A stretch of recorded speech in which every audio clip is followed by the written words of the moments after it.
Discover the best in local business news with a subscription to the IBJ and Inside Indiana Business.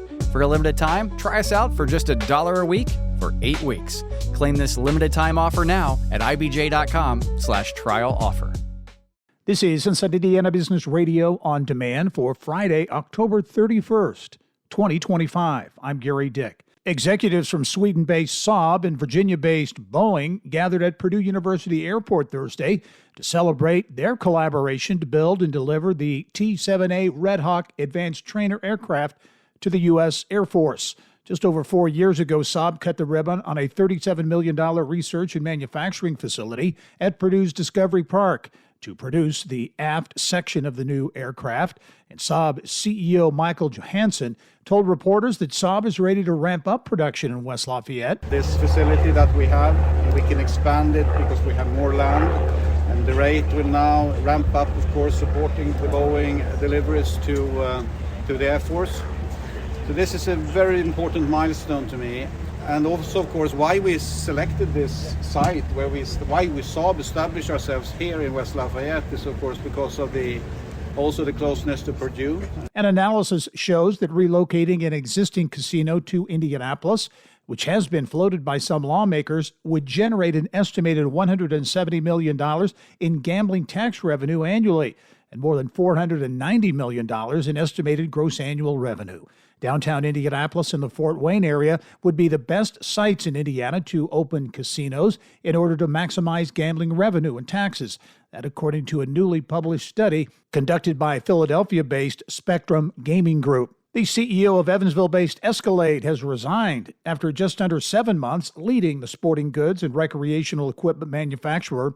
The company says Patrick Griffin has been tapped to serve as interim CEO following the departure of Armin Boehm. From the state's #1 source for Indiana business news, you're listening to Inside Indiana Business Radio. Northeast Indiana is on the move, and the next big conversation is happening in Fort Wayne. Join business and community leaders at Innovate Northeast Indiana, a powerful afternoon of ideas, innovation, and insight. We're talking talent, technology, and transformation. And what's next for the region? Join us at the Grand Wayne Center Tuesday, November 18th for Innovate Northeast Indiana, part of the Innovate Indiana series presented by Indiana University and Old National Bank. RSVP now at ibj.com/innovate. The U.S. Department of Homeland Security Secretary Kristi Noem said Thursday that a road-focused immigration sweep with Indiana State Police resulted in the arrest of 223 people alleged to be living in the Chicago area and beyond without legal status. Operation Midway Blitz was launched in September and dedicated to an Illinois woman killed in a vehicle crash with a Guatemalan man in January. Noem said 223 immigrants were arrested and, quote, taken off our roads through an agreement with Indiana State Police. The deal was inked over the summer.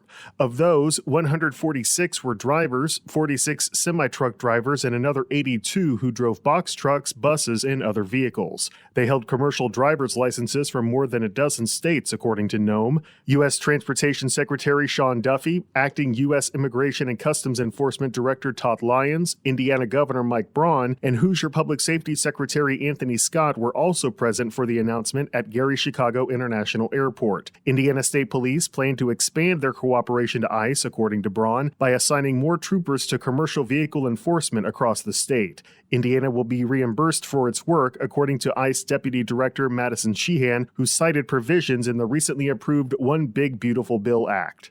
Alex Brown, Inside Indiana Business Radio. Early Learning Indiana, a nonprofit focused on early childhood education, has promoted executive Aaron Kissling to president and CEO, replacing outgoing leader Maureen Weber. Kissling currently serves as the organization's chief learning officer. This is Gary Dick for Inside Indiana Business Radio on Demand. Off the Record with Indiana's 250 most influential business and community leaders is a podcast that peels back the curtain on Indiana's most respected leaders, one episode at a time. Go beyond the headlines and hear the stories of grit and innovation that shape these leaders. Do you want to know who's driving our state forward? This is a must listen. Subscribe and listen wherever you get your podcasts or at ibjpodcast.com. On the go? So are we. Get the IBJ Media app, your all-in-one news source for Indiana business news.